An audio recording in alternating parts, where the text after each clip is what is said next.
Sa sobrang sarap nito guys, sadyang naparami talaga ang kain ko. Pinagsama ko ang puso ng saging sa yung papaya. Napakasarap naman talaga. Isang buong niyog, pinagiling ko na pala yan. Tapos nilagyan ko lang ng mainit na tubig. Ibabad lang natin. Isang pirasong puso ng saging, balatan lang natin. Saka natin hiwain na ganyang kalalaki lang guys. Saka natin ilipat sa isang bowl. Maglagay tayo ng kaunting asin, kaunting suka. Saka natin lamasin ng maigi para matanggal natin yung dagta ng puso ng saging. Saka natin banlawan. Papaya, 2 piraso, katamtamang laki lang pala yan guys. Hiwain lang natin na ganyang kanipis. Tapos chicken breast, hiwain lang natin ng manipis na pahaba. Tapos balikan natin yung binabad nating niyog. Pigain natin ng maigi para makuha talaga natin yung kakanggat.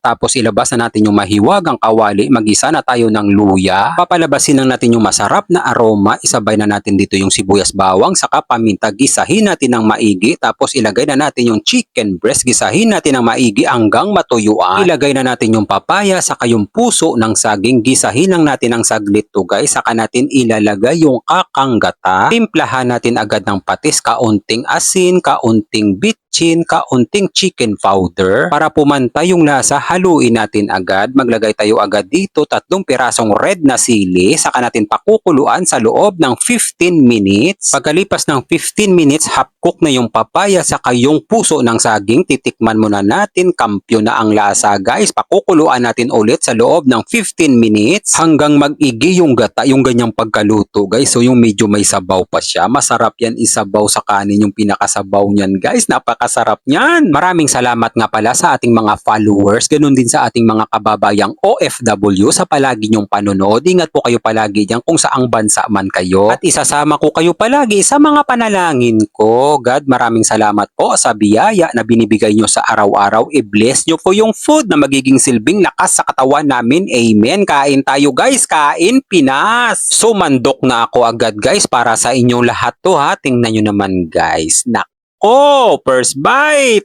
Napakasarap naman talaga. Yung atake ng lasa guys, napaka-creamy naman. Balance lang yung maalat na manamis-namis dahil sa papaya yun guys, kaya manamis-namis. Yung puso ng saging sa papaya kapag pinagsama mo, kakaibang experience na sarap guys. Kaya itry nyo to guys ha, napakasarap naman talaga. Take note lang guys, bago kayo magluto nito, magsaing kayo ng madami ha, dahil 1 hektaryang kanin talaga ang mauubos nyo. Bibigyan ko na kayo ng pangmalakasan guys. Perfect bite, pang commercial. Red na sili, putulin lang natin. Saka natin ipapatong sa ginataang ulam natin. Buhusan pa natin ng sabaw. Saka natin palahin ng kutsara. Saka natin isubo. Nako, kayo naman ang sumigaw ng masarap guys. Kung mapadaan man sa'yo to, wala nang plano-plano, magluto ka na rin ito.